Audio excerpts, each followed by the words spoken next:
जुलाई भी चला जाएगा, कोई बात नहीं। अरे अगस्त आएगा, सितंबर आएगा, अक्टूबर आएगा, आएगा। और ये गरीब लोग, आम लोग जो आस लगाए बैठे हैं न्याय की तरफ, वो हमारे आदरणीय चीफ जस्टिस देख रहे हैं, सुन रहे हैं। और मुझे जस्टिस गवई से पूरा भरोसा है। और वो महाराष्ट्र के हैं, विदर्भ से आते हैं। मैं तो उन्हें कभी कभी उनमें विदर्भ नरेश देखता हूं। और जस्टिस गवई दूध का दूध, पानी का पानी करेंगे, अबला के साथ खड़े होंगे, इस देश के कॉमन मैन के साथ खड़े होंगे, आम आदमी के साथ खड़े होंगे। ये सिंघवी सिब्बल के साथ नहीं खड़े होंगे, ये दलाल पत्रकारों के साथ नहीं खड़े होंगे। जितनी हेकड़ी है लगाना लगा लो। 14 फ्लोर से गिरा, सब कुछ सलामत, वाह, सवाल नहीं पूछना है, सवाल नहीं पूछना है। और दलील क्या दिया? 5 साल के बाद सतीश सालियान क्यों आ रहे हैं? अरे 5 साल तक तो तुमने उसे डरा के रखा। खुद सतीश सालियान ने कैमरे पर आकर के कहा कि क्यूबाइब की लड़ाई के बाद मुझे हौसला हुआ कि हां, यह लड़ाई लड़ी जा सकती है। और जब पीआईएल फाइल हुआ और जब नीलेश ओझा की टीम को देखा तो उनको विश्वास हो गया कि हम ये लड़ाई जीत सकते हैं। सारे साक्ष्य सामने आ गए, फिर भी दलाली चल रही है। रजिस्ट्री को मैनेज किया जा रहा है, किया गया नहीं किया गया मुझे नहीं मालूम। आम जन में संदेश यही चला गया। मैं महाराष्ट्र के माननीय चीफ जस्टिस से, आदरणीय आलोक आराधे जी से, और मैं आप पर भरोसा कर रहा हूं, आप पर पूरा भरोसा है। आपके आने के बाद, आपने आने के 7 दिन के बाद ही पीआईएल को ले लिया था हियरिंग के लिए, जो 1.5 साल तक पूर्व चीफ जस्टिस ने नहीं लिया। तो आप पर पूरा यकीन है, पूरा भरोसा है। मैं माननीय चीफ जस्टिस साहब से अनुरोध करता हूं कि 16 जुलाई के बाद लंबा वक्त मत दीजिए, लंबा वक्त मत दीजिए। ये फिर सेटिंग गेटिंग कर लेंगे। करोड़ों लोगों की आस आपके ऊपर लगी है। दूध का दूध, पानी का पानी कर दीजिए। इसे लंबे समय के लिए टालिए मत, वरना देश की आस्था खत्म हो जाएगी, भरोसा खत्म हो जाएगी।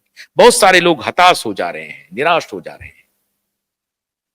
मैं जब भी उनको कहता हूं निराश मत होइए, आप ही की ताकत की वजह से हम लड़ रहे हैं, वरना इस सिंघवी के सामने कौन खड़ा होगा? सिंघल के सामने, ये सिब्बल के सामने कौन खड़ा होगा? ये बड़े बड़े पैसे वाले लोग हैं, करोड़ों की फीस है। एक दिन जब एपियर होते हैं तो करोड़ों रुपए लेते हैं, करोड़ों। अरे सिब्बल साहब तो दिल्ली में 16 लाख रुपए का प्रतिमाह का रेंट दे रहे हैं। जोरबाग में वो रहते थे और बड़ी बड़ी कवरेज भी मीडिया में। सिब्बल साहब के जिस घर में वो रह रहे हैं, जहां उनका दफ्तर अभी चल रहा है, 16 लाख रुपए प्रतिमाह का रेंट जा रहा है। ये मैं नहीं कह रहा हूं, ये मीडिया की रिपोर्ट है, उसी मीडिया की जिसके साथ ये बैठ करके हॉबनॉबिंग करते हैं, उसकी रिपोर्ट है। 1000 करोड़ की संपत्ति सिंघवी साहब ने डिक्लेयर की है अपने एफिडेविट में, जब राज्यसभा का वो नॉमिनेशन कर रहे थे। ठीक है, वो टैक्स भी देते होंगे। तो ये करोड़पति लोग हैं, 1000 करोड़पति लोग हैं साहब, अरबपति लोग हैं साहब। इनके सामने कहां दिशा और सुशांत के वकील लड़ पाएंगे? तो ये लड़ाई किसकी है? ये लड़ाई आम आदमी की है। और आम आदमी सत्य के साथ खड़ा है, न्याय के साथ खड़ा है, तो इनके छक्के छूट रहे हैं। इनको नींद नहीं आ रही है कि आम आदमी खड़ा हो गया, आम आदमी खड़ा हो गया दिशा के पिता के साथ। तो कैसे होगा?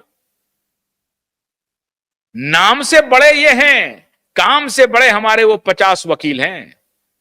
एडवोकेट तनवीर निजाम ने पिछली बार जब इंटरवेंशन किया कि मिलॉर्ड हमें तारीख नहीं मिल रही है, तो जस्टिस कोतवाल ने कहा कि, सारंग कोतवाल ने कहा कि रजिस्ट्री को आदेश दिया कि अविलंब इन्हें तारीख दी जाए। और मुझे आज यकीन है कल ही वो एडवोकेट तनवीर निजाम फिर से इंटरवीन कर रहे थे, और आज तो निश्चित रूप से इंटरवीन करेंगे।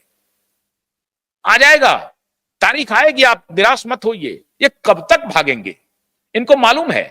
और जैसा कि नीलेश ओझा जी ने कहा कि एक सबूत काफी है, सबूत पर सबूत है अपने पास, तो ये भागेंगे कब तक?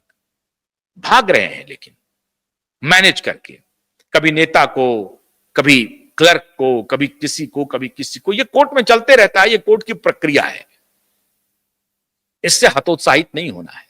जैसा कि कल भी हमने बताया कि मार्च से लेकर के आज जुलाई तक, मध्य जुलाई तक काफी गंगा में पानी बहा है, तो पानी अभी बहता रहेगा, अभी चिंता मत कीजिए। और इसीलिए आम लोगों की ताकत के सामने ये भ्रष्टाचारी घुटने टेक रहे हैं, घुटने टेक चुके हैं। ये लड़ाई सिर्फ दिशा और सुशांत की नहीं है, कितनी बार प्रत्येक दिन में बोलता हूं, इसलिए घबराने की जरूरत नहीं है। ये जो गए थे गुमराह करने के लिए सरकार को, अब सरकार फंस गई है, सरकार फंस गई है, सरकार को जवाब देना पड़ रहा है। सरकार के सर पे एक बला आकर के बैठ गई है, अब क्या जवाब दें यार? ये पुलिस तो कहती है कि हमारे पास एविडेंस है, नहीं है। वो कह रहे हैं कि एक ही एविडेंस है इसको फांसी तक पहुंचाने के लिए, जवाब क्या दें? और जवाब में फंस गई कि सीएसआईटी गठित हुआ, तुमने क्या किया, एसआईटी ने क्या किया? एफआईआर पूछ रहा है, मामूली सवाल अदालत पूछ रही है कि एफआईआर किया क्यों नहीं, उसका जवाब ही नहीं हो रहा है। तो मैनेजमेंट, पर्दादारी तो हो रही है, साजिश तो चल रही है, लेकिन वो साजिश ही बेपर्दा कर दी हमने साजिश को ही खोल के सामने रख दिया। तो अब ये इन्होंने सोचा था कि अपोजिशन के आदमी पर तो आरोप है, तो हमसे सवाल कौन पूछेगा, अपोजिशन पूछेगा। लेकिन उन्हें मालूम नहीं है 140 करोड़ जनता देख रही है आपको, और वो सब आपसे सवाल पूछेंगे, सब सवाल पूछेंगे। तो अब ये 16 जुलाई में आने के पहले हाँफ रहे हैं, क्या बोलेंगे? शैलेंद्र नगरकर तो पता नहीं भागने के चक्कर में है, फंसा दिया शैलेंद्र नगरकर को, और उनकी वर्दी निकली गई। शैलेंद्र नगरकर को अगर एपियर हो गए तो अदालत पहली फुर्सत में कहेगी कि भाई तुमने क्यों फाइल किया, तुम ना 3 में थे ना 13 में थे, तुम एसआईटी के एक मेंबर हो, और इनको अदालत पूछेगी कि तुमने सीन रिक्रिएट किया क्या, उसके फाइंडिंग्स कहां है, किस तारीख को गए, किसके साथ गए, कोई वीडियो कोई फोटो है क्या, उसी कदकाठी के दिशा के कदकाठी के किसी को तुमने ऊपर से ड्रॉप किया क्या? ये क्या जवाब देंगे? और ये शैलेंद्र नगरकर एसआईटी के मेंबर हैं, तो जवाब क्या देंगे ये? तो इनकी नौकरी जाने वाली है, इनकी वर्दी उतरने वाली है, इनके खिलाफ प्रोसिक्यूशन शुरू होने वाला है, इनके वकील के खिलाफ प्रोसिक्यूशन शुरू होने वाला है। अर्जी लगी हुई है अदालत में अरेस्ट करने की, इन दोनों को अदालत में अर्जी ऑलरेडी लगी हुई है इन दोनों को अरेस्ट करने की। तो उसका आधार क्या है, अरेस्ट करने की अर्जी क्यों लगी?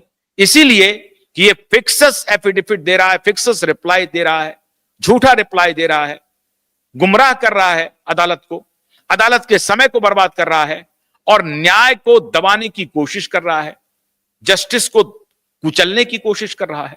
इनके ऊपर तो इतने दफा लगेंगे कि एक दफा का जवाब नहीं है शैलेंद्र नगरकर के पास और इनके वकील के पास जिन्होंने सिग्नेचर किया है, और अघोरी से जो एफिडेविट लिखा करके दिया है उसका तो जवाब अभी आना है। कल भी आपको नीलेश ओझा जी ने बताया कि कितने हियरिंग एक साथ हो रहे हैं।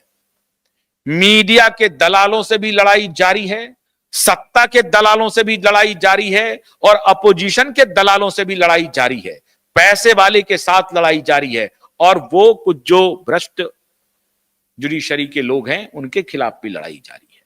सारी लड़ाई एक साथ जारी है, और ये सारी लड़ाई इसलिए हम लोग मजबूती से लड़ पा रहे हैं क्योंकि आप साथ में हैं। आपकी ताकत के सामने इनकी एक नहीं चलेगी।